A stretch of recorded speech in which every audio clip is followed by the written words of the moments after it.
യേശുവിന്റെ നാമത്തിൽ നിങ്ങളോട് പറയാം, സ്തോത്രം, കർത്താവിന്റെ തിരുസന്നിധാനത്തിൽ ചില കാര്യങ്ങൾ ആരോടും പറയരുത്.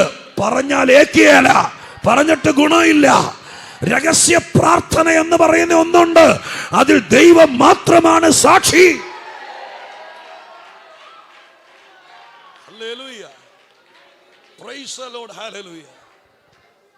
വേദപുസ്തകത്തിൽ ഒരുപാട് തരം പ്രാർത്ഥനകളുണ്ട്.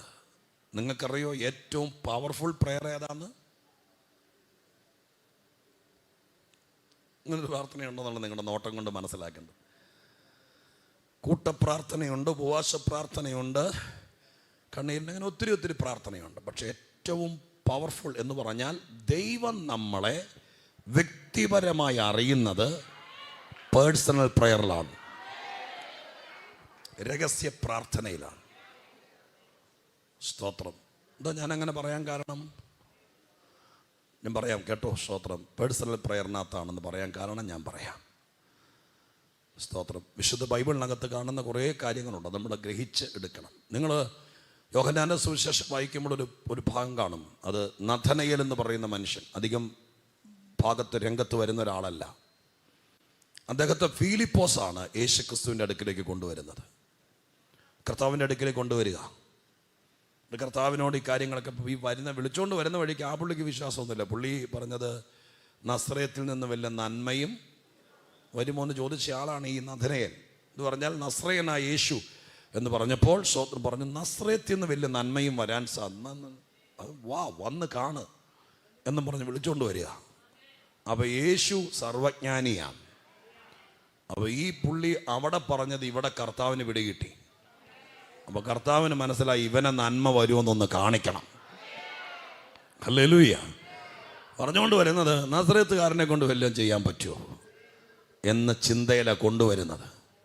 വരുന്ന വഴി യേശുവിനെ കണ്ടിട്ട് പറഞ്ഞു, ഇതാ സാക്ഷാൽ ഇസ്രായേലിയൻ, ഇവനിൽ കപടമില്ല. ഒന്നും നഥനയേലിനെ ഫിലിപ്പോസ് കൊണ്ടുവന്നിട്ട് ഞങ്ങളുടെ വീടിൻ്റെ അപ്പുറം താമസിക്കുന്ന ഒരു അച്ചാനാണ്, നല്ല മനുഷ്യനാണ്, സ്തോത്രം എന്നൊക്കെ പറയാൻ വേണ്ടിയിട്ടാണ് കൊണ്ടുവരുന്നത്. യോഗം കഴിഞ്ഞിട്ട് നിങ്ങളും കൊണ്ടുവന്നിട്ടുണ്ടായിരിക്കും ആരെങ്കിലുമൊക്കെ, പാസ്റ്ററെ സ്തോത്രം ആദ്യമായിട്ട് വരുന്നതാണ്, പാവ സഹോദരിയാണ്, ഇതിൽ കഷ്ടപ്പാടം പറയാൻ വേണ്ടി. പക്ഷേ കർത്താവ് ഉള്ളിടത്ത് വന്നാൽ പറയേണ്ട വരികയില്ല. അതിനൊക്കെ മുമ്പ് ആളെ ദൈവം സ്കാൻ ചെയ്തിരിക്കും. ഈ യോഗത്തിൻ്റെ പ്രത്യേകത, സഭയുടെ പ്രത്യേകത, നമ്മൾ ഈ സ്തോത്രം ആരെങ്കിലും കൊണ്ടുവന്നിട്ട് പ്രത്യേകിച്ച് കർത്താവിൻ്റെ സാന്നിധ്യത്തിൽ പറയേണ്ട അതിനു മുമ്പ് അവരോട് ദൈവം പറയാൻ തുടങ്ങും. എത്രയോ യോഗങ്ങളിൽ സ്തോത്രം അവരെ ഒന്ന് യോഗം കഴിഞ്ഞിട്ട് പാസ്റ്ററെ അടുക്ക കൊണ്ടുവന്ന് പരിചയപ്പെടുത്താൻ വേണ്ടി ഇരുത്തുന്ന, പക്ഷെ അതിനു മുമ്പ് ദൈവാത്മാവ് അവരെ പരസ്യമായി അറിഞ്ഞു, അവരുടെ കാര്യങ്ങൾ പറഞ്ഞു. അങ്ങനെയുള്ളൊരു സ്ഥലമാണ് ദൈവസന്നിധി. ഇതിനകത്തിരിക്കുമ്പോൾ ഓർത്തോളണം, കർത്താവ് ഇതൊക്കെ ചെയ്യുന്ന സ്ഥലമാണിത്. ഈ യോഗം നടക്കുമ്പോൾ നിങ്ങളിതൊക്കെ മനസ്സുകൊണ്ട് ആഗ്രഹിക്കണം. നഥനയേലിനോട് പറഞ്ഞു, ഇവൻ സാക്ഷാൽ ഇസ്രായേലിൻ, ഇവനിൽ കപടമില്ല. പെട്ടെന്ന് മനസ്സിൽ കിടന്ന എല്ലാ ധാരണകളും മാറിയിട്ട് നഥനയേൽ ആശ്ചര്യപ്പെട്ട് യേശുവിനോട് ചോദിച്ചു, എന്നെ അറിയോ? എന്നെ എവിടെ വെച്ചറിയും? യേശു വളരെ കൂളായിട്ട് പറഞ്ഞു, ഫിലിപ്പോസ് നിന്നെ വിളിക്കുന്നതിനേക്കാൾ മുമ്പ് നീ അത്തിയുടെ കീഴെ ഇരുന്നപ്പോൾ ഞാൻ നിന്നെ കണ്ടതാണ്. ഉടനെ നഥനയേൽ പറഞ്ഞ എന്താന്ന് നോക്കി, നീ ദൈവപുത്രൻ. നഥനയേൽ എന്താ പറഞ്ഞേ? റബ്ബി നീ ദൈവപുത്രൻ, റബ്ബി നീ ദൈവപുത്രൻ, നീ സാക്ഷാൽ ദൈവപുത്രൻ, നീ ഇസ്രായേലിന്റെ രാജാവ്, ഇസ്രായേലിന്റെ രാജാവ്. എന്താ ഇവര് തമ്മിൽ ഈ പറയുന്നത്? എന്താ ഫിലിപ്പോസിന്റെ ചൂക്ക് മനസ്സിലാവുന്നില്ല. കാരണം ഇവര് തമ്മിൽ എന്താ ഈ പറയുന്നത്? ഇവ കൊണ്ടുവന്ന ഫിലിപ്പോസ് ഔട്ടായി, ഇവര് തമ്മിലായി. സ്തോത്രം. പകലിൽ ഞാൻ പറയാം, കർത്താവ് ഉള്ളിടത്ത് ഇതാ കാര്യം. സ്തോത്രം. നിന്നെ ദൈവം ഇവിടെ എത്തിച്ചെങ്കിൽ ഇനി ഇടനിലക്കാരില്ല, പിന്നെ നീയും കർത്താവും കൂടെയാ. അങ്ങനെ ഒരു ബന്ധത്തിലേ പോകാവൂ. നിന്നെ ഇവിടെ വരെ വഴി കാട്ടാൻ ദൈവം ആരെങ്കിലും ഏൽപ്പിച്ചിരിക്കും. നിനക്ക് വണ്ടിക്കൂലി തരാൻ ആർക്കെങ്കിലും കഴിഞ്ഞേക്കാം. നിന്നെ ഒരു വണ്ടി കയറ്റിക്കൊണ്ട് ഇവിടെ കൊണ്ടൊന്ന് ഇരുത്തിയേക്കാം. പക്ഷെ ഇന്ന് ഇതിനകത്ത് നടക്കുന്ന കാര്യം പറയാം, ഇവിടെ വെച്ച് ഇടനിലക്കാരൻ മാറുകയാണ്. യേശുവിന്റെ നാമത്തിൽ ഇവിടെ വെച്ച് നിന്നെ കൊണ്ടുവന്നവരെ സ്വർഗ്ഗം പുറകോട്ട് മാറ്റുകയാണ്. ഇനി നീയും യേശുവുമായിട്ടാ കാര്യം. യേശുവിന്റെ നാമത്തിൽ ഞാൻ പ്രവചനം പോലെ ദൈവാത്മാവ് ഈ പ്രാവശ്യം ഒരിക്കലും കാണാത്ത ചിലരെ, ഇന്ന് 3-ാം ദിവസമല്ലേ ആയുള്ളൂ, മുന്നോട്ടുള്ള ദിവസങ്ങളിൽ നമ്മൾ ഒരിക്കലും കോട്ടയം പട്ടണത്തിൽ കണ്ടിട്ടില്ലാത്തവരെ ദൈവം നമ്മുടെ സഭയ്ക്കകത്ത് കൊണ്ടുവരും. ആരോ പറഞ്ഞിട്ട് വന്നതാണ്, ആരോ പറഞ്ഞു വിട്ടതാണ്. പക്ഷെ ദൈവം പറയുന്നു, ഇതിനകത്ത് വന്ന് കേറിയാൽ പിന്നെ കൊണ്ടുവന്നവനും വണ്ടിക്കാശ് മടക്കിയൊന്നുമില്ല, അവരും യേശുവും കൂടി ആയിക്കോളും. അതല്ലേ നമ്മുടെ ലക്ഷ്യം. ഹല്ലേലൂയ. നിങ്ങളെ കൊണ്ട് പറ്റുമെങ്കിൽ ഞാനൊരു ദൂത് പറയാം. നിങ്ങളെ കൊണ്ട് പറ്റുമെങ്കിൽ ഫിലിപ്പോസ് വിളിച്ചതുപോലെ നിങ്ങളുടെ അടുത്ത വീട്ടുകാരനെയോ നിങ്ങളുടെ കൂടെ ജോലി ചെയ്യുന്നവരെയോ അവര് വിശ്വാസം ഉണ്ടെങ്കിലും ഇല്ലെങ്കിലും നിങ്ങളെല്ലാം കള്ളന്മാരല്ലേ എന്ന് ചോദിച്ചവരെ തന്നെ വിളിച്ചോ. അങ്ങനെയല്ലേ ചെയ്തത്? ഹല്ലേലൂയ. നഥനേൽ അതല്ല ചെയ്തത്. നസ്രത്തിൽ നിന്ന് വലിയ നന്മയും വരുമോ, നിനക്ക് വേറെ പണിയൊന്നുമില്ലേ എന്ന് ചോദിച്ചവനെ തന്നെ വിളിച്ചോ. ഹല്ലേലൂയ. ഉപദേശിമാര് കള്ളന്മാരാണെന്നും ഈ മാർഗക്കാര് മുഴുവൻ കാശുണ്ടാക്കുന്നവരാണെന്നും അതിനാന്നും പറഞ്ഞ് യൂട്യൂബിന്റെ ക്ലിപ്പും മൊബൈലിൽ കൊണ്ട് നടക്കുന്നവനെ തന്നെ വിളിക്കുക. അവനെ ദൈവം കൊണ്ടുവന്ന് കഴിയുമ്പോൾ ഇവിടെ വരുമ്പോൾ അവനും ദൈവം കൂടി ആയിക്കോളും,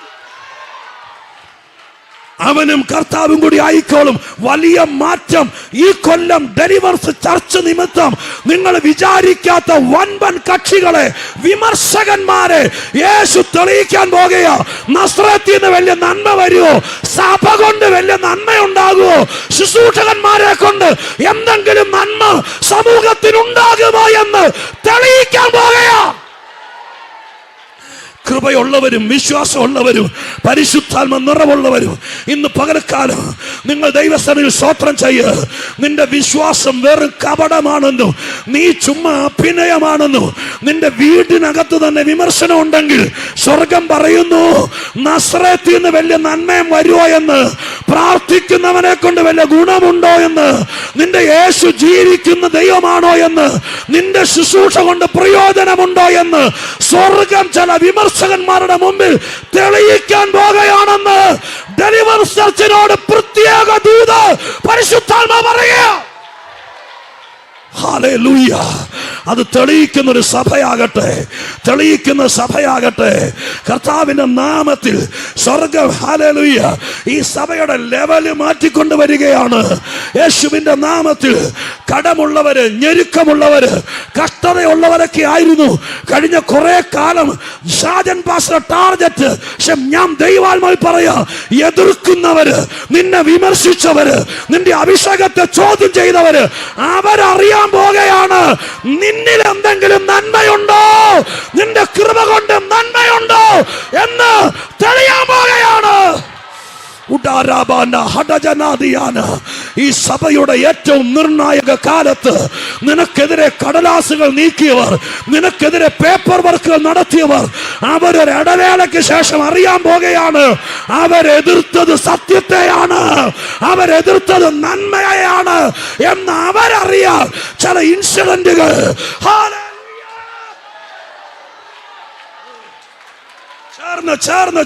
ചേർന്ന് ആ ദൂതി സഭയ്ക്കകത്ത് ഫലിക്കട്ടെ, ഇതിനകത്ത് സംഭവിക്കട്ടെ, ഇതിനകത്ത് നിറവേറട്ടെ.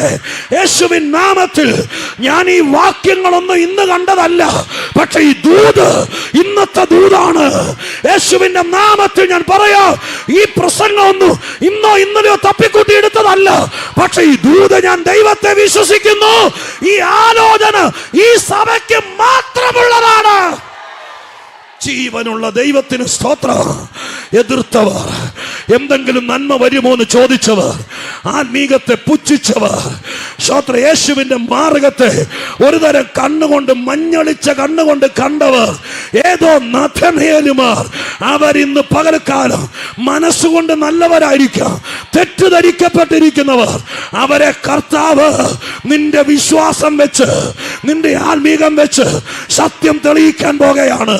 നിന്റെ വീട്ടുകാർ അറിയാൻ പോകുകയാണ്, നിന്റെ ആങ്ങളെ അറിയാൻ പോകുകയാണ് നീ ദൈവത്തിന്റെ മകളാണ്, നിന്റെ അപ്പൻ അറിയാൻ പോകുകയാണ്, നിന്റെ പ്രതിയോഗി അറിയാൻ പോകുകയാണ്, നിന്ദിച്ചവരറിയാൻ പോകുകയാണ്, നിന്റെ മക്കൾ അറിയാൻ പോകുകയാണ്.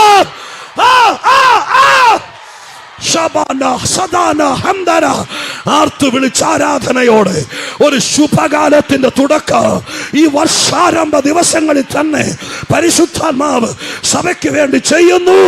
ദൈവം എഴുന്നേറ്റിരിക്കുന്നു, സ്വർഗം എഴുന്നേറ്റിരിക്കുന്നു. ആത്മതലത്തിന്റെ മറ്റൊരു ലെവല് സ്വർഗം തുറന്നു വിടുന്നു.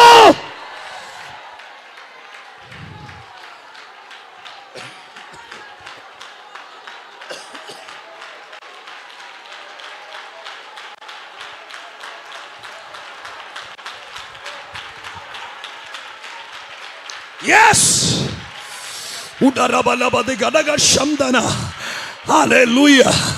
ഒരു മാർച്ച് മാസമൊക്കെ ആകുമ്പോഴേക്കും നിങ്ങൾ വിചാരിക്കാത്ത പലരും സഭയെ കാണും. യേശുവാണ് പറയുന്നത്. ഷാജൻ പാസ്റ്റർക്ക് എന്നെ അറിയാലോ, ഞാൻ വെറുതെ ഞാനൊരു പ്രവാചകനല്ല, വചനമല്ലാതെ വേറൊന്നും പറയാറില്ലാത്തവനാണ്. പക്ഷെ ഇന്ന് ഇവിടെ നിൽക്കുമ്പോൾ എൻ്റെ അധരം ദൈവം ഉപയോഗിക്കുക. നിങ്ങൾ വിചാരിക്കാത്ത ചിലര്, നിങ്ങൾക്കെതിരെ രേഖകൾ ഉണ്ടാക്കിയവര്, അവരറിയും ഇതിനകത്ത് നന്മയുണ്ടെന്ന്. അവരുടെ വിഷയത്തിന്റെ ബന്ധനം അഴിക്കാൻ, അവരുടെ വഴി തുറക്കാൻ ഇനി ഭൂമിയിൽ ഒരു മാർഗമില്ല. അത് പ്രാർത്ഥിക്കുന്നവന്റെ മാർഗമാണെന്ന് ചിലർ അറിയാൻ പോകുകയാണ്. അപ്പ സംഭവിക്കണേ. മാർച്ച് മാസം അപ്പ പരിശുദ്ധാത്മാവ് യേശുവിന്റെ നാമത്തിൽ, ജനുവരി, ഫെബ്രുവരി, മാർച്ച് യേശുവിന്റെ നാമത്തിൽ ഞങ്ങൾ ഒരു ഞായറാഴ്ച കാണും. അങ്ങയുടെ ദാസിനെ പുൽപ്പിറ്റ് നിൽക്കുമ്പോൾ കാണും. ആരും വിചാരിക്കാത്തവർ ഇതിനകത്ത് കരഞ്ഞുകൊണ്ടിരിക്കുന്നത്, ദൈവദാസനെ പേഴ്സണലി കാണാൻ വരുന്നത്, ഏതോ നഥനയെ നിന്നെ വ്യക്തിപരമായി കാണാൻ വരുന്നത് ഞാൻ വെളിപ്പാടിൽ കാണുന്നു. ഒരു നന്മയും ഇല്ലാത്ത കൂട്ടരാണെന്ന് പരസ്യമായി അടച്ചു വിമർശിച്ചവർ അവരെ എത്തിക്കൂടെ? അവിടെ ദൈവം ഇവിടെ എത്തിക്കും. നിങ്ങളുടെ വീട്ടിൽ ആരെങ്കിലുമൊക്കെ ഉണ്ടെങ്കിൽ നിങ്ങൾ അവരുടെ പേര് പറഞ്ഞ് പ്രാർത്ഥിക്കുക. ആ നാഥനയിൽ ഇന്നാരായിരിക്കണേ കർത്താവേ. വിശ്വാസത്തിൽ വന്നതിന് എന്നെ ഒത്തിരി അപമാനിച്ച, സ്നാനപ്പെട്ടതിന് എന്നെ ഉപദ്രവിക്കാൻ പ്രേരിപ്പിച്ച, എൻ്റെ നന്മയ്ക്കെതിരെ ഭയങ്കര പണികളണക്കിയ, കയ്പും വിദ്വേഷവും വെച്ച് പുലർത്തിയ ഇന്നാരെ ഇല്ലാതാക്കണമെന്നല്ല, അവരൊരു നാഥനയരായി മാറട്ടെ. അവര് ഇന്നത്തെ വിമർശന മുനകൾ ഒടിയട്ടെ. അവർ യേശുവിൻ്റെ അടുക്കലെത്തട്ടെ. അവരും യേശുവും കൂടി ആയിക്കോട്ടെ. നമ്മളതിൽ തലയിടാൻ പോകണ്ട. ഇനി അവരും യേശുവും കൂടി ആയിക്കോട്ടെ.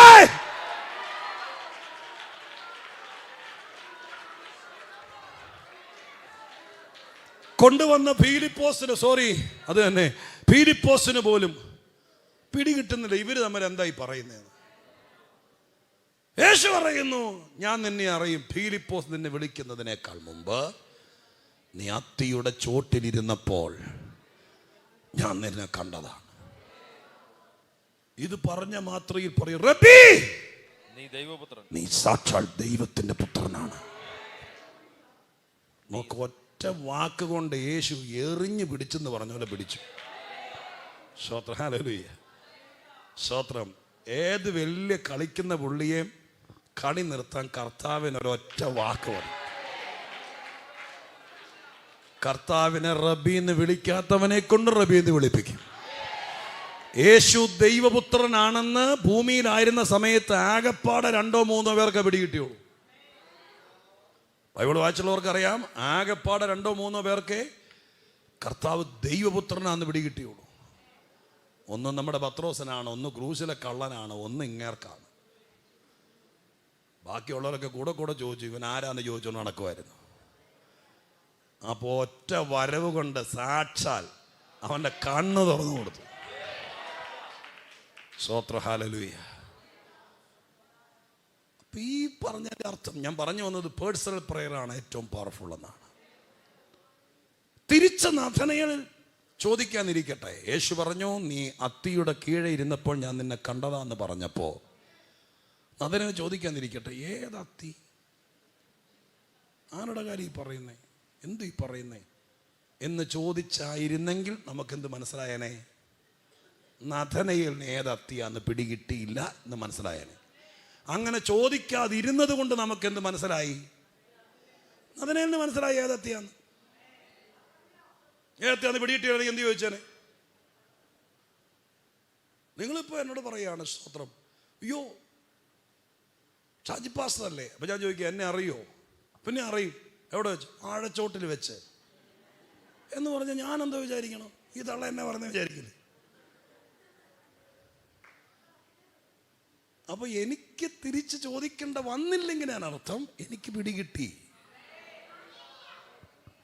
നാഥനയേലിന് പിടികിട്ടി, നമുക്ക് പിടികിട്ടിയിട്ടില്ല. പെന്തിക്കോസ്തുകാർക്കും പിടികിട്ടില്ല, ആർക്കും പിടികിട്ടില്ല. ഏതത്തിയാണ് നമ്മൾ ചുമ്മാ പറഞ്ഞുകൊണ്ടിരിക്കുക. ആരണ്ട് എഴുതി വെച്ചു, ആദാം പണ്ട് അത്തിയുടെ ചോട്ടിൽ ഒളിച്ചപ്പോൾ ആദാമിൻ്റെ ഉള്ളിലുണ്ടായിരുന്നു, അതായിരിക്കും പറഞ്ഞതെന്ന്. അത്രയും ചിറ്റിക്കെട്ടൊന്നും അതിന് വ്യാഖ്യാനം കൊടുക്കണ്ട. അത്രയേ ഉള്ളൂ. ഈ ബൈബിൾ എഴുതിയിരിക്കുന്നത് ഒരു യഹൂദ കൾച്ചറലാണ്. അതിൻ്റെ പശ്ചാത്തലമാണ് ഇതിനകത്ത്. യഹൂദന്മാർ നല്ല യഹൂദന്മാരാണെങ്കിൽ, നല്ല തിറമുള്ള ഭക്തിയുള്ള യഹൂദന്മാരാണെങ്കിൽ, ഒരു യഹൂദൻ്റെ കുടുംബത്തിന് ആൺസന്തതി ജനിക്കുമ്പോൾ 8-ാം നാളിൽ പരിച്ഛേദന ഏൽക്കും. പരിച്ഛേദന ഏൽക്കുന്ന അന്ന് നല്ല ഭക്തിയുള്ള അപ്പനാണെങ്കിൽ ഈ മകന് വേണ്ടി, ആൺസന്തതിക്ക് വേണ്ടി അവരുടെ പുരയിടത്തിൽ ഈ അപ്പൻ ഒരു അത്തി നടും. സ്തോത്രം. അത് അവരുടെ ഒരു കസ്റ്റമാണ്. ബൈബിളിലും കൽപ്പനയിലൊന്നുമില്ല, അവരുടെ രീതിയാണ്. ഇപ്പം വീട് പണിയുമ്പോൾ സാധാരണ ആൾക്കാരൊക്കെ ഇച്ചിരി ഭക്തി അധികമുള്ള ആൾക്കാരാണെങ്കിൽ പറയും, സ്തോത്രം, പ്രത്യേകിച്ച് അമ്മമാർ പ്ലാൻ ചെയ്ത് പറയും, അച്ഛാ ഹോൾ ഇച്ചിരി വലുതായിരിക്കണം. എന്തിനാ? എൻ്റെ വീട്ടുകാരെ എല്ലാം കൊണ്ടുവന്ന് ഇതിനകത്ത് നിരത്തി കിടത്താനാണോ? അല്ല. പിന്നെ എന്താ ഉദ്ദേശിക്കുന്നത്? പ്രാർത്ഥന നടത്തണം. ദൈവം പ്രമാണം കൊടുത്തിട്ടില്ല വീട് പണിയുമ്പോൾ ഹോള് വലുതാക്കി പണിയണം. അങ്ങനെ കൽപ്പനയുണ്ടോ? ഇല്ല. വീട് പണിയുമ്പോൾ ചില ആളുകൾ ഹൈലൈറ്റ് ചെയ്യും, ആർക്കിടെക്റ്റിനോട് എഞ്ചിനീയറോട് പറയും, ഒരു പ്രാർത്ഥനാ മുറി വേണം. സ്തോത്രം. ദൈവം പ്രമാണം കൊടുത്തില്ല വീട് പണിയുമ്പോൾ നാളെ മുതൽ പ്രാർത്ഥനാ മുറി കൂടി പണിതിരിക്കണം. അങ്ങനെ പ്രമാണമില്ല. പക്ഷെ നല്ല ആളുകളുടെ മനസ്സിനകത്തെ ആത്മീകത്തിൻ്റെ ഒരു നിഴലാണത്. ഇതുപോലെ യഹൂദന് ദൈവം പ്രമാണം കൊടുത്തില്ല, ആൺസന്തതി എനിക്കെന്ന് അന്ന് അത്തികളാണെന്നും ദൈവം പറഞ്ഞില്ല.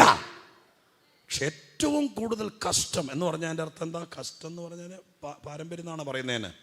അവരുടെ കഷ്ടമാണ് എന്ന് പറയില്ലേ നമ്മൾ? ഇംഗ്ലീഷ് അറിയാൻ വയ്യാത്തവരോട് ഞാൻ ഇംഗ്ലീഷ് ചോദിച്ചു എന്നെ വേണം തല്ലാൻ, അല്ലേ? അങ്ങനെ പറയില്ലേ? നാട്ടു നടപ്പാണെന്നോ കഷ്ടം എന്ന് പറഞ്ഞാൽ അവരുടെ രീതി, അവരുടെ ഒരു കഷ്ടമാണെന്ന് പറയല്ലേ? നിങ്ങൾക്ക് പിടികിട്ടി ശ്രോതൻ എന്താണെങ്കിലും. അപ്പോൾ ആ അവരുടെ പാരമ്പര്യമോ എന്താണ് അവരുടെ രീതി എന്ന് പറയുന്നത്?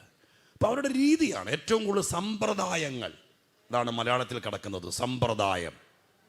ഏറ്റവും അധികം സമ്പ്രദായങ്ങളുള്ളൊരു മതമാണ് യഹൂദ മതം. അതിനകത്ത് അപകടമുണ്ട്. കർത്താവ് വന്നപ്പോൾ യേശു പറഞ്ഞു, അവർ വിമർശിച്ച് പറഞ്ഞു, നിങ്ങൾ നിങ്ങളുടെ സമ്പ്രദായം കൊണ്ട് ന്യായപ്രമാണത്തെ ദുർബലമാക്കിയ എന്ന് പറഞ്ഞാൽ കർത്താവ് പറഞ്ഞ കൽപ്പനയ്ക്ക് പകരം കുറെ സമ്പ്രദായം ഉണ്ടാക്കി വയ്ക്കും. സ്തോത്രം. മനസ്സിലാവുമെന്ന് ഞാൻ പറയുന്നേ? യേശുക്രിസ്തു പറഞ്ഞു, നിങ്ങൾ പാപം ചെയ്തിട്ടുണ്ടെങ്കിൽ പാപം നിങ്ങൾ ഏറ്റുപറയണം. ഏറ്റുപറഞ്ഞുപേക്ഷിക്കുന്നവന് കരുണ ലഭിക്കും. ഇതാ പ്രമാണം. അതിന് പകരം ഇവരൊരു സമ്പ്രദായം ഉണ്ടാക്കി വെച്ചു. പാപം ചെയ്താൽ 10 പിള്ളേർക്ക് സ്കൂൾ തുറക്കുമ്പോൾ ചോറ്റും പാത്രവും പേപ്പറും മേടിച്ചു കൊടുത്താൽ മതി, ഇപ്പൊ പാവം പൊക്കോളൂ. അതാ സമ്പ്രദായം. ഇതിനകത്ത് അപകടം എന്നാണെന്നറിയാമോ? പാവപ്പെട്ട പിള്ളേർക്ക് 10 ബുക്കും ഒരു ബാഗും ഒരു കുടയും മേടിച്ചു കൊടുക്കുന്നത് നല്ലതാണ്. പക്ഷെ സമ്പ്രദായമാകുന്നത് പാപപരിഹാരത്തിന് വേണ്ടി ഈ പണി ചെയ്താൽ അത് പ്രശ്നമായി മാറും. മനസ്സിലാവുന്നു? ഹല്ലേലൂയ, സ്തോത്രം. ഓക്കെ. അപ്പൊ അത് നമ്മുടെ ദൈവിക വ്യവസ്ഥയെ പൊളിച്ചോണ്ട് നമ്മൾ പുതിയൊരു സമ്പ്രദായം ഉണ്ടാക്കരുത്. അതിനെ കർത്താവ് സഹിക്കുകയല്ല. അപ്പൊ ഏറ്റവും അധികം സമ്പ്രദായം അവർക്കുണ്ട്. അപ്പൊ യഹൂദന്റെ ഒരു സമ്പ്രദായമാണ് 2 സ്തോത്രം, ഒരു കുഞ്ഞ് ജനിച്ചാൽ അവന് പരിച്ഛേദന ഏൽക്കുന്ന സമയത്ത് ഒരു അത്തി നടും. 12-ാം വയസ്സിൽ ഈ ആൺസന്തതിയെ സ്ഥിരീകരണം എന്ന് പറയും, അവരെ സമർപ്പിക്കാൻ വേണ്ടി. യേശുവിനെ 12-ാം വയസ്സിൽ അവർ സ്തോത്രം ദൈവത്തിൻ്റെ ആലയത്തിൽ കൊണ്ടുപോയത് നിങ്ങൾ ഓർക്കുന്നില്ലേ? അതുപോലെ 12-ാം വയസ്സിൽ കൊണ്ടുപോയി അവരെ സ്തോത്രം അവനെ പുരോഹിതൻ്റെ അടുക്കൽ സമർപ്പിക്കുകയാണ്. പുരോഹിതൻ്റെ അടുക്കൽ സമർപ്പിക്കുമ്പോൾ പുരോഹിതൻ അന്ന് ചെയ്യുന്നത്, എന്നെ ശ്രദ്ധിച്ചിരുന്നു, പുരോഹിതൻ അന്ന് ചെയ്യുന്നത് ഈ കുഞ്ഞിനെ കൊണ്ടുവന്നിട്ട് അവനെ പുരോഹിതൻ്റെ കയ്യിലേക്ക് അപ്പൻ ഏൽപ്പിക്കുമ്പോൾ അവനോട് പുരോഹിതൻ പറയും, മോനെ, നമ്മുടെ പിതാക്കന്മാരെല്ലാവരും മിസ്രയീമിൽ അടിമകളായിരുന്നു. അവരെ ദൈവം മോശ മുഖാന്തരം വിടുവിച്ചു. അത്ഭുതങ്ങളിലൂടെ ആ ദൈവം അവരെ മിസ്രയീമിൽ നിന്ന് പുറത്തു കൊണ്ടുവന്നു. 40 വർഷം അവരെ മരുഭൂമിയിലൂടെ നടത്തി. അവർക്ക് വേണ്ടി ദൈവം മന്ന വർഷിപ്പിച്ചു, തീക്കൽപ്പാറയിലെ വെള്ളം കൊടുത്തു. അവരാഗ്രഹിച്ചപ്പോൾ കാടപ്പക്ഷിയെ കൊടുത്തു, അവിടെ തലയ്ക്ക് മീതെ മേഘം കൊടുത്തു, രാത്രി അഗ്നിസ്തംഭം കൊടുത്തു. അവർക്കെതിരെ വന്നവരെല്ലാം ദൈവം തകർത്തു. ഇന്ന് നമ്മൾ പാർക്കുന്ന ഈ ദേശം ദൈവം നോക്കി വെച്ചു. പാലും തേനും ഒഴുകുന്ന ദേശം നമുക്ക് തന്നു. പിതാക്കന്മാരുടെ ദൈവമാണ് നിന്നെ, നിന്റെ അപ്പനെയും വെല്ലുപ്പിനെയൊക്കെ പുലർത്തിയത്. ആ ദൈവം ഇന്നും ജീവിക്കുന്ന ദൈവമാണ്.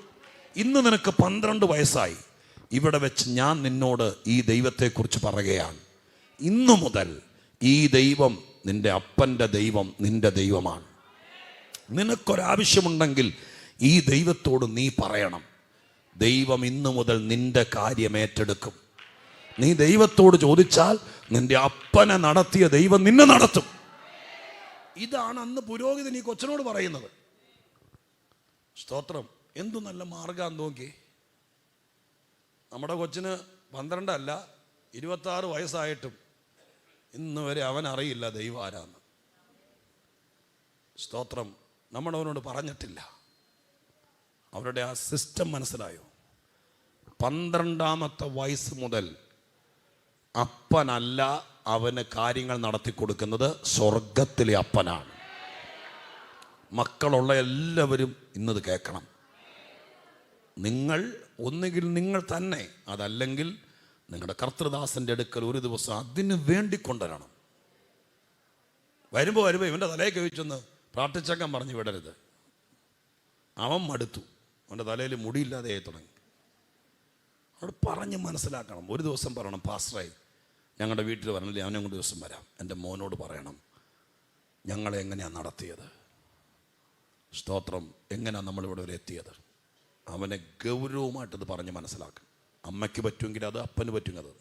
പിള്ളേരെ അവൻ എല്ലാത്തിനും തോറ്റ് തുന്നം പാടും. 12ാം വയസ്സെന്ന് പറഞ്ഞ് വഴിത്തിരിവിൻ്റെ പ്രായമാണ്. ആ പ്രായത്തിൽ അവരോട് ദൈവം ആരാന്ന് പറഞ്ഞിരിക്കണം. അന്നത്തെ 12 വയസ്സ് ഇന്നത്തെ 12 വയസ്സിനേക്കാൾ ഡൗൺ ആണല്ലേ. നമ്മുടെ 12 വയസ്സിലെ പിള്ളേരാണോ ഇന്നത്തെ 12 വയസ്സിലെ പിള്ളേർ? അല്ല. സ്തോത്രം. നമ്മുടെ 12 വയസ്സിനകത്ത് നമുക്ക് എന്നാ അറിയാമായിരുന്നു? ഇന്നത്തെ 12 വയസ്സുകാരൻ്റെ കയ്യിലേക്ക് മൊബൈൽ കൊടുത്ത് അവൻ അഴിച്ചു പണിയും, കമ്പ്യൂട്ടർ കൊടുത്താൽ അവൻ സ്തോത്രം എല്ലാം ശരിയാക്കും, കാറ് കൊടുത്ത് അവൻ ഓടിച്ചു കാണിക്കും, ഡൂക്ക് കൊടുത്താൽ കാലെത്തും, ഇല്ലെങ്കിൽ അവൻ അരക്കൈ നോക്കും. അതാണ് ഇന്നത്തെ. അപ്പം അത് വെച്ച് നോക്കുമ്പോൾ നമുക്ക് പിന്നെ മാത്രമേ ഉള്ളൂ. നമ്മൾ കൊച്ചിലെ കർത്താവിൻ്റെ കാര്യം പറയും മാത്രമാണ് അവൻ കുഞ്ഞ്, ബാക്കിയെല്ലാം അവൻ അപ്പനേക്കാൾ വലുതാണ്. അത് പറയുമ്പോൾ കുഞ്ഞല്ലേ എന്ന്.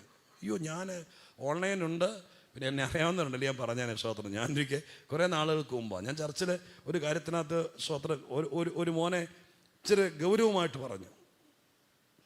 പറഞ്ഞപ്പോൾ സ്തോത്രം അവനത് ഫീലായി. ഞാൻ പറഞ്ഞു, മോനെ ഇങ്ങനെയല്ല, നീ ആരാവണ്ടെന്ന് പറയാം. അങ്ങനെ വല്ല ചീത്ത മുഴക്കൊന്നും പറഞ്ഞില്ല. നീ ആരാ, നീ ഇങ്ങനെയല്ല, നീ മറ്റുള്ളവരെ കാണും. പക്ഷെ വീട്ടിൽ ചെന്നപ്പോൾ അവന് ഫീലായി. പറഞ്ഞു, വീട്ടിൽ ചെന്ന് കുറച്ച് കഴിയുമ്പോഴത്തേക്കും അവൻ്റെ മമ്മി എന്നെ വിളിച്ചിട്ട് പറഞ്ഞു, പാസ്റ്ററേ അവന് ഭയങ്കര ഫീലായി. എന്നോട് പറഞ്ഞു, അവൻ കുഞ്ഞല്ലേ, അവൻ അതൊന്നും മനസ്സിലാക്കാറായില്ലെന്ന്. അവനെന്ന് ഡിഗ്രിക്ക് പഠിക്കുക, എന്നാ കുഞ്ഞല്ലേ എന്ന്. ഞാൻ പറഞ്ഞു, ആയിക്കോട്ടെ, ഞാൻ നാളെ അവനോട് പരസ്യമായിട്ട് ക്ഷമ ചോദിക്കണോ? അങ്ങനെയൊന്നും വേണ്ട. അപ്പം നമ്മൾ ഈ ആത്മീകം പറഞ്ഞു വരുമ്പോൾ അമ്മമാരിടയ്ക്ക് കയറിയിട്ട് അവൻ കുഞ്ഞല്ലേ, ആയിക്കോളും എന്ന് പറയുന്നത്. അമ്മയിടയ്ക്ക് കിടന്ന് കളിക്കരുത്. ശരിക്കും അവന് പറഞ്ഞു കൊടുക്കേണ്ട സമയത്ത് പറഞ്ഞു കൊടുക്കണം. യഹൂദൻ അത് കൃത്യമായി ചെയ്യുമായിരുന്നു. 12ാമത്തെ വയസ്സിൽ അവനെ പറഞ്ഞു പഠിപ്പിക്കും.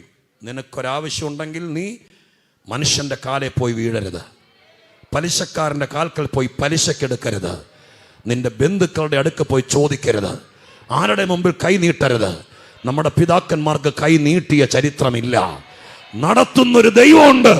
ആ ദൈവത്തിന് കഴിയാത്തൊരു കാര്യമില്ല. നമ്മളതിൻ്റെ സാക്ഷ്യത്തിനൊക്കെ വാസ്തവത്തിൽ നമ്മുടെ ഈ കർത്തൃദാസനോടൊക്കെ ഒന്ന് സംസാരിച്ചാൽ മതി. സ്തോത്രം. നമ്മുടെ സഭയും ഇത് പറഞ്ഞാൽ മതി, അത്ഭുതങ്ങളുടെ ദൈവമാണെന്ന് അവർക്ക് മനസ്സിലാകാൻ. ഇതവരെ മനസ്സിലാക്കി കൊടുക്കും. എന്നിട്ട് പുരോഹിതൻ അവനെ പ്രാർത്ഥിച്ച് വീട്ടിലേക്ക് അയക്കും. അവനത് മനസ്സിലാകും. അപ്പൻ അവനെ കൊണ്ട് വീട്ടിലേക്ക് വരും. വരുന്ന വഴിക്ക് ഒരു വിഭവ സമൃദ്ധമായി കൊച്ചൊരു മാമോദീസ നടക്കുന്ന പോലത്തെ വീട്ടുകാരും ചാർച്ചക്കാരെല്ലാവരും കൂടി കൂട്ടിയോട് വലിയ സെറിമണിയാണ് നടക്കുന്നത്. ഏത്? ഈ 12ാമത്തെ വയസ്സിൽ അവനെ ദൈവത്തിന് സമർപ്പിച്ചിട്ട് കൊണ്ടുവരുന്ന ദിവസം, ഒരു സ്തോത്ര പ്രാർത്ഥന പോലെ ദിവസമാണ്. അന്ന് ബന്ധുക്കളെല്ലാം കാണും. ഉച്ചത്തെ ആഹാരമൊക്കെ അവിടെ ആയിരിക്കും. അന്ന് അവനെ അപ്പം കൊണ്ടുവന്നിട്ട് നേരെ ആഹാരം പാകമായിരിക്കുന്ന അടുക്കളയിലേക്കല്ല കൊണ്ടുപോകുന്നത്. ഇവന് വീട്ടിൽ കൊണ്ടുവന്നിട്ട് 8ാം ദിവസം നട്ട അത്തിയുടെ ചോട്ടിൽ കൊണ്ടുപോകും. അപ്പം അത്തിക്ക് എത്ര വയസ്സുണ്ട്? എത്ര? 12. ചെറുക്കൻ്റെ 8ാം ദിവസമല്ലേ അത്തി നട്ടെ? ചെറുക്കനും 12 വയസ്സ്, അത്തിക്കും 12 വയസ്സ്. 12 വയസ്സായ അത്തി പുറത്ത് പറന്ന് പന്തലിച്ച് വളരും, ചെറുക്കനകത്ത് വളരും. ഈ 12 വയസ്സുള്ള അത്തി പടർന്നു നിൽക്കുമ്പോൾ അതിൻ്റെ ചോട്ടിൽ കൊണ്ടുപോയിട്ട് അപ്പം പറയും, നിന്നോട് ദേവാലയത്തിൽ വെച്ച് പുരോഹിതൻ പറഞ്ഞ് നീ കേട്ടോ, നിനക്ക് എന്താവശ്യമുണ്ടെങ്കിലും സ്വർഗത്തിലൊരപ്പനുണ്ട്. ആരും കേൾക്കാതെ ആരും അറിയാതെ ആ അപ്പനോട് പറയണം. യഹൂദൻ്റെ കുടുംബം കൂട്ടുകുടുംബമാണ്, ഒത്തിരി പേരുള്ള വീടാണ്. അതിനകത്തൊരുപക്ഷെ അപ്പനോട് രഹസ്യത്തിൽ പറയാൻ പറ്റില്ലാത്തത് കൊണ്ടാണ് നിന്റെ ജന്മത്തിൽ ഞാൻ നിനക്ക് ഈ അത്തി നട്ടത്. ഇതിൻ്റെ കീഴെ ഇരുന്നുകൊണ്ട് നീ അപ്പനോട് പറയണം നിന്റെ ആവശ്യങ്ങളെല്ലാം. ഇത് യഹൂദൻ്റെ ഒരു കഷ്ടമാണ്, അവരുടെ ഒരു പാരമ്പര്യമാണ്. സാക്ഷാൽ യഹൂദൻ, ഒറിജിനൽ യഹൂദനായതിൻ്റെ പേരിൽ നഥനയേലിൻ്റെ കുടുംബത്തിൽ ഈ സിസ്റ്റം വർക്ക് ചെയ്തിട്ടുണ്ട്. അതുകൊണ്ട് നഥനയേൽ 12ാം വയസ്സ് മുതൽ ഈ അത്തിയുടെ ചോട്ടിൽ പോയിരുന്ന് പലപ്പോഴും ദൈവത്തോട് പ്രാർത്ഥിച്ചിട്ടുണ്ട്. അങ്ങനെ ഇരിക്കുമ്പോഴാണ് യേശുക്രിസ്തുവിനെ കാണാൻ വേണ്ടി പീലിപ്പോസ് വിളിച്ചുകൊണ്ട് വരുന്നത്. വരുന്ന വഴിക്ക് യേശു പറഞ്ഞു, പീലിപ്പോസ് നിന്നെ വിളിക്കുന്നതിനേക്കാൾ മുമ്പ് അത്തിയുടെ കീഴെ ഇരുന്നപ്പോൾ ഞാൻ നിന്നെ കണ്ടതാണ്. സംശയം തീർന്നല്ലോ. ഹല്ലേലൂയ. ഇനി ഡെലിവറി സ്ഥലത്തിൽ ഒറ്റ കുഞ്ഞുങ്ങൾ അറിയില്ലെന്ന് പറയരുത്. ആ അത്തി അതാന്ന് പിടികിട്ടിയല്ലോ. സ്തോത്രം.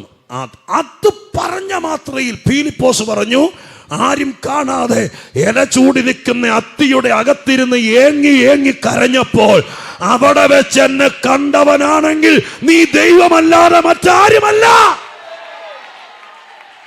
ഹല്ലേലൂയ. പ്രാർത്ഥനാ മുറിയിൽ നിന്നെ ഉള്ളതുപോലെ അറിയുന്നത് ആരാന്നറിയാമോ? ഹല്ലേലൂയ. നിന്റെ തേങ്ങലും ഏങ്ങലടിയും ഞരക്കവും, നിന്റെ കണ്ണീന്ന് ചോരയാണോ ചൂടുവെള്ളാണോ എന്താണെന്നറിയില്ല. ഇതൊക്കെ നിന്റെ കർച്ചീഫിനും കൈലേസിനും നിന്റെ ചുരിദാറിന്റെ ഷാളിനും നിന്റെ സാരി തലപ്പിനും, ഹല്ലേലൂയ, അതിനൊക്കെ വായും നാക്കുണ്ടെങ്കിൽ പറഞ്ഞേനെ. പക്ഷെ ഇതെല്ലാം കണ്ട ഒരു ദൈവ സ്വർഗത്തിലുണ്ട്. സ്വർഗം നിന്നെ വ്യക്തിപരമായി അറിയുന്നത് നീ ഒറ്റക്കിരുന്ന് കരയുമ്പോഴാണ്.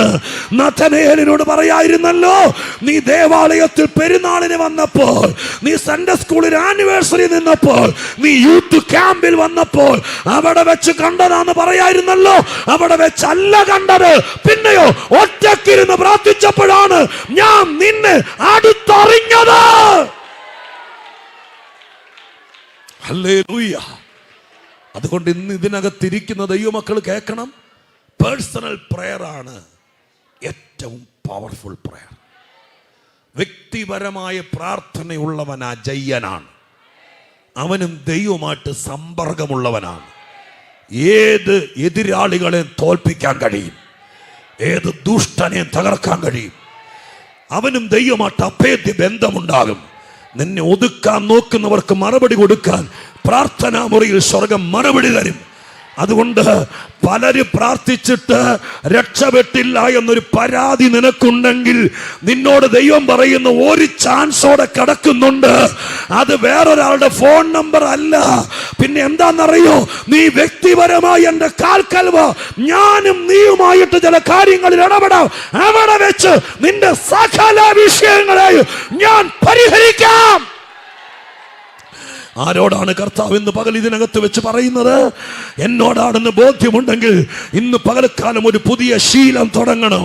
ദിവസത്തിൽ 5 മിനിറ്റോ 10 മിനിറ്റ് ആയിക്കോട്ടെ, ഒറ്റയ്ക്ക് മുട്ടുകുത്തി ദൈവത്തോട് പറയണം, ഞാൻ വന്നിട്ടുണ്ട്. അത്തിയൊന്നും നമുക്കില്ല, ഇനി അതൊന്നും നടാൻ നോക്കുകയും വേണ്ട. സ്തോത്രം. ദൈവ സന്നിധിയിൽ ഒറ്റയ്ക്കിരുന്ന് പ്രാർത്ഥിക്കാൻ തീരുമാനിച്ചാൽ നിങ്ങളെ ദൈവം കാണും. നിങ്ങളുടെ സങ്കടങ്ങൾ ദൈവം അറിയും. നിന്നെ എവിടെ വെച്ച് കണ്ടാലും ദൈവം തിരിച്ചറിയും. കാരണം നിന്നെ അത്തിയുടെ ചോട്ടിൽ വെച്ച് കണ്ടതുപോലെ പ്രാർത്ഥനാ വേളയിൽ കണ്ടാൽ സ്വർഗം നിന്റെ മേൽ കൃപാവരങ്ങളെ പകരും, അഭിഷേകത്തെ പകരും, ആത്മനിറവിനെ പകരും. നിന്നിൽ ജയാളിയാക്കാൻ സ്വർഗം ചിലത് പകർന്നിടും. ഹല്ലേലൂയ, സ്തോത്രം ചെയ്യുന്നു. ഹല്ലേലൂയ. ബില്ലി ഗ്രഹാം ലോകം കണ്ടതിൽ വെച്ച് ഏറ്റവും വലിയ സുവിശേഷകനായിരുന്നു. ലോകത്തിലെ ഏറ്റവും അധികം ആളുകളോട് സുവിശേഷം അറിയിച്ച വ്യക്തി എന്ന നിലയ്ക്ക്, മനുഷ്യൻ എന്ന നിലയ്ക്ക് ബില്ലി ഗ്രഹാമനാണ് ആ പദവി ഇന്നും കിടക്കുന്നത്. നമ്മുടെ തലമുറയിൽ ജീവിച്ചിരുന്ന അടുത്ത കാലത്ത് മരിച്ചുപോയ മഹാരഥനായൊരു മനുഷ്യനാണ് ബില്ലി ഗ്രഹാം. അദ്ദേഹമാണ് ലോകത്തിലെ ഏറ്റവും അധികം രാജ്യങ്ങളിൽ ഏറ്റവും അധികം ആളുകളോട് സുവിശേഷം അറിയിച്ചയാൾ. അമേരിക്കയിൽ കുറേ നാളുകൾക്ക് മുമ്പ് നിരീശ്വരവാദികൾ, സ്തോത്രം, അവർ ദൈവവിശ്വാസികളെ കളിയാക്കുകയും നിന്ദിക്കുകയും ആളുകളുടെ വിശ്വാസം തെറ്റിക്കാൻ വേണ്ടി പ്രവർത്തിക്കുകയും ചെയ്യുന്നൊരു പ്രവണതയുണ്ടായിരുന്നു. പത്രക്കാർ, അവരുടെ കൂടെയുള്ള പത്രക്കാർ അവരിങ്ങോട്ട് വന്ന് ഇൻ്റർവ്യൂ എടുക്കും. അവർ പറയും, സ്തോത്രം, നിങ്ങളുടെ ഇൻ്റർവ്യൂ ചെയ്യാൻ ആഗ്രഹമുണ്ടല്ലോ, ലോകക്കാർ നിങ്ങളുടെ വിശ്വാസത്തെക്കുറിച്ച് അറിയണം എന്ന് പറയുക. അപ്പം നമ്മൾ ഒഴിഞ്ഞു മാറിയാൽ, അവർ വരുന്ന നല്ല ഉദ്ദേശത്തോടെ അല്ല, കൊടുക്കാൻ വേണ്ടിയിട്ടാണ്. ഒഴിഞ്ഞു മാറിയാൽ അവർ പബ്ലിസിറ്റി കൊടുക്കും. ഇവരുടെ വിശ്വാസത്തിൻ്റെ യാതൊരു കഴമ്പുമില്ല, ഇവരുടെ ചോദ്യങ്ങൾക്ക് മറുപടി പറയാൻ അറിയില്ല, ആരും ഇവരുടെ കൂടെ പോകരുത്. ഇൻ്റർവ്യൂവിന് നമ്മൾ അറ്റൻഡ് ചെയ്താൽ അവർ കുടുക്ക് ചോദ്യങ്ങൾ ചോദിച്ച് അവരുടെ വിശ്വാസത്തെ ഫേക്കാന്ന് കാണിക്കും. ഇതാണ് അവരുടെ പരിപാടി. പിടിച്ചു വെക്കാൻ വലിയ പാടായിരുന്നു. ബില്ലി ഗ്രഹാമിനെ ഒരു ദിവസം ഒരു അപ്പോയിൻമെൻ്റ് എടുത്തു. ബില്ലി ഗ്രഹാം ഒരു ഡേ കൊടുത്തു, ഒരു ദിവസം കൊടുത്തു. വന്നു, ഒരു ടീമാണ് വരുന്നത്. വന്നു, ചായ സൽക്കാരെല്ലാം കഴിഞ്ഞതിന് ശേഷം കാര്യത്തിലേക്ക് കിടക്കുന്ന സമയത്ത് ഇങ്ങനെ ഓരോ ചോദ്യങ്ങൾ ചോദിക്കുന്ന സമയത്ത് ഒരു പത്രക്കാരൻ ബില്ലി ഗ്രഹാമിനോട് പെട്ടെന്ന് ചോദിച്ചു, ദൈവം മരിച്ചുപോയി എന്നുള്ള വിവരം അറിഞ്ഞായിരുന്നോ? ദൈവം മരിച്ചുപോയി, ദൈവം മരിച്ചെന്ന് അറിഞ്ഞായിരുന്നോ എന്ന് ചോദിച്ചു. കളിയാക്കാൻ വേണ്ടി പറഞ്ഞല്ലോ, അവർ ട്രാപ്പിലാക്കാൻ വേണ്ടിയിട്ടാണ് ചോദ്യം. എൻ്റെ മറുപടി അങ്ങനെ പറഞ്ഞ അതുപോലെ ഇരിക്കും കാര്യം. ബില്ലി ഗ്രഹാം പെട്ടെന്ന് ചോദിച്ചു, ഇല്ലെന്നും പറയുന്നത്. എപ്പോഴായിരുന്നു? എപ്പോഴാണ് മരിച്ചു? മറ്റോ പകച്ചു എപ്പോഴാന്നറിയില്ല, മരിച്ചെന്നറിഞ്ഞു. അപ്പൊ ബില്ലി ഗ്രഹാം പറഞ്ഞു, അരമണിക്കൂർ മുമ്പ് മരിച്ചിട്ടില്ല. അരമണിക്കൂർ മുമ്പ് മരിച്ചിട്ടില്ല. ഇനി അതിന് നമ്മൾ തമ്മിൽ ഇരുന്നതിന് ശേഷം മെസ്സേജ് വന്നോന്നറിയില്ല. അരമണിക്കൂർ നിങ്ങളങ്ങ് വരുന്നേക്കാകുമ്പോൾ ഞങ്ങൾ തമ്മിൽ സംസാരിച്ചിട്ടാ വന്നത്. അരമണിക്കൂർ മുമ്പ് മരിച്ചിട്ടില്ല, അത് കഴിഞ്ഞിട്ട് ഞാൻ അറിയില്ല. കൂടുതൽ ഇൻ്റർവ്യൂ ചെയ്യാതെ പാട്ടുവട്ടം അടക്കി അവർ പോയി എന്നാണ് ബില്ലി ഗ്രഹാമിൻ്റെ ചരിത്രത്തെ എഴുതിയിരിക്കുന്നത്. ദൈവത്തോട് പേഴ്സണലായിട്ട് സംസാരിച്ചാൽ നമുക്ക് പല കാര്യത്തിൻ്റെ മറുപടി കിട്ടും. വ്യക്തിപരമായി സംസാരിച്ചാൽ